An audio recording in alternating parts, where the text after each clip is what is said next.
Olá, um prazer novamente estarmos juntos em mais um episódio, do Saúde Ocupacional com Pimenta. Agradecendo a todos que têm me apoiado nesse projeto, principalmente nas plataformas onde ele é veiculado. Hoje eu vou trazer um tema que talvez ele seja até mais pertinente para superintendentes, diretores ou até mesmo empresários, mas que eu acho que muitas vezes acaba sendo uma pergunta ou uma dúvida de muitas pessoas: a formação do médico do trabalho. Saúde ocupacional é, no Brasil, uma especialidade relativamente recente, ela foi considerada uma especialidade não tem muito tempo. Tá? Em relação a isso, eu digo em relação a todas as outras especialidades, como clínica médica, cirurgia, oftalmologia, endocrinologia e as inúmeras especialidades médicas. E foi assim durante muito tempo, porque muitas pessoas elas exerciam o papel de médico do trabalho sem uma formação técnica adequada. Esse talvez seja um dos grandes problemas da saúde ocupacional. O que a gente chama, nos bastidores, dos vendedores de ASO. As pessoas que simplesmente têm empresas que fornecem uma avaliação pouco precisa, pouco especializada, dentro dos níveis aí de exigência legal. Tá?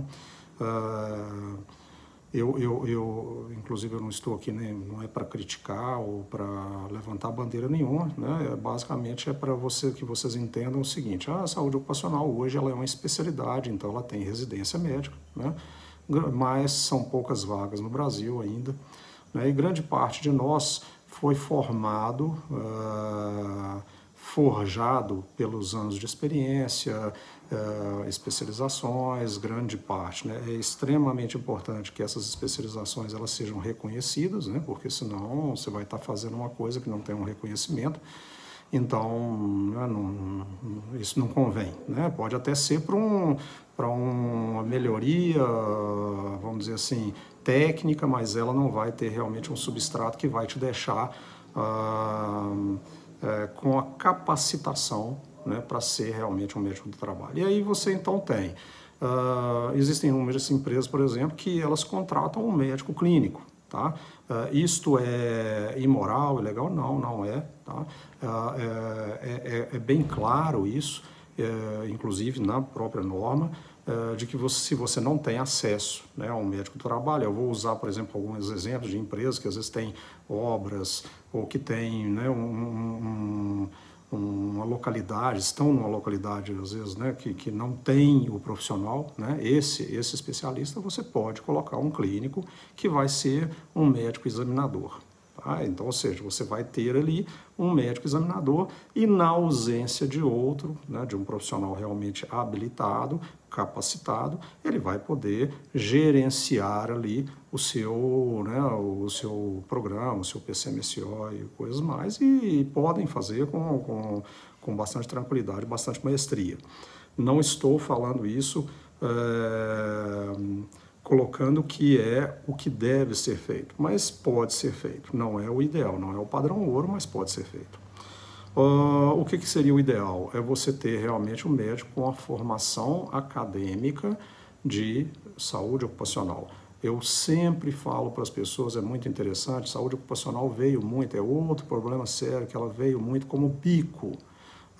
O indivíduo ele era urologista, ele operava, ele tinha consultório e, como bico, um jeitinho de ganhar um extra, ele também exercia saúde ocupacional em alguma empresa ou em alguma clínica. Isso daí foi mais um dos motivos que a nossa especialidade sempre foi muito sucateada, ela foi muito prostituída. Tá? Mas a medicina ocupacional, como especialidade única, no meu caso, quando as pessoas me perguntam: Cerqueira, qual que é a sua especialidade? Eu sou médico do trabalho, eu faço saúde ocupacional full time e eu me dedico à saúde ocupacional não só trabalhando, mas estudando, procurando me aprimorar, isso é fundamental. Então, ou seja, para isso você tem que ter realmente uma formação acadêmica em saúde ocupacional e você tem aí as titulações que hoje estão ligadas à associação da especialidade, né? E que existe uma prova, e aí você vai ter um título de especialista, tá? Para você requerer o seu registro, né, de qualificação especializada, o RQE, Registro de Qualificação de Especialista, né, é isso aí. Antigamente o RQE ele era vinculado ao Ministério do Trabalho. Por exemplo, o meu RQE, que já é bem mais antigo, ele está vinculado ao... né, extinto, não extinto, mais ou menos, o Ministério do Trabalho, tá? Então, ou seja, com o RQE, qual que é o grande detalhe do RQE? É que aí você realmente é médico do trabalho, na carteira você pode ter, né, você vai ter realmente o reconhecimento da carteira profissional como médico do trabalho, e não só isso, você também vai poder ser o coordenador do programa. Aí esse aí a gente está falando então o quê? A gente está falando do padrão ouro. Você tem um médico do trabalho que ele tem o registro de qualificação de especialista e com isso ele pode também ser vocês desculpem, tocou o telefone aqui agora, tá? Por isso que eu até perdi um pouquinho o foco, mas tudo bem, coisas que acontecem no dia a dia de quem está na lida. Mas então, o que acontece? O que eu estava falando era isso, você tem um médico do trabalho, ele tem o RQE, e esse RQE dá a ele a possibilidade de ser o gestor, o coordenador de saúde ocupacional, né? E é óbvio que, à medida em que você alça condições maiores de gestão e responsabilidades maiores, é fundamental. Você, por exemplo, você não pode ter um gerente, um coordenador, aí cada um, né, cada empresa tem a sua normativa, você não pode ter esses cargos que são de alta gestão sendo utilizados por pessoas que não têm um registro, né, uma qualificação de especialista, tá ok? Então a gente teria os médicos clínicos que podem exercer a saúde ocupacional, principalmente em situações em que não exista o profissional qualificado. Nós temos o médico do trabalho, que ele não tem o registro, mas ele é um médico do trabalho, então ele vai ser um médico do trabalho, né, no caso, examinador, tá? Ou simplesmente médico do trabalho. Esse daí ele não pode assumir a coordenação do PCMSO, tá? Por força de normativa dentro da associação, inclusive, da Associação Médica Brasileira e tudo, tá? E você tem o médico do trabalho com o reconhecimento de especialista. Esse sim, esse ele pode assumir a coordenação de um PCMSO de uma empresa, tá?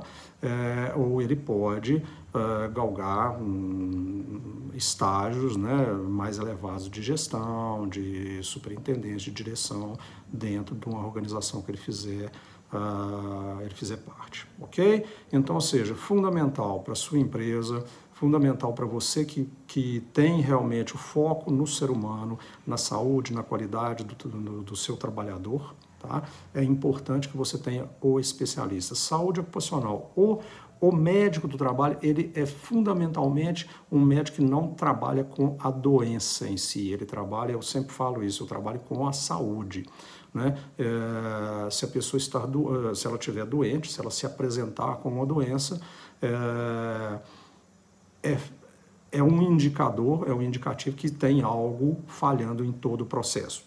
Não só simplesmente no processo de saúde, mas em todo o processo. Tá? Pode ser no processo de produção, no processo de segurança, no processo de projeto, toda essa questão aí, mas é um indicativo. Então, nós, da saúde ocupacional, nós tratamos da saúde. Isso é fundamental. Tá? A doença ela vem por algum desvio, por alguma falha no processo. Mais importante, falha no processo. É muito mais importante a gente lidar com o processo e não com pessoas. Um grande abraço, lembra daquela questão, sininho, joinha, e comentem, estou aqui à disposição. Foi um prazer.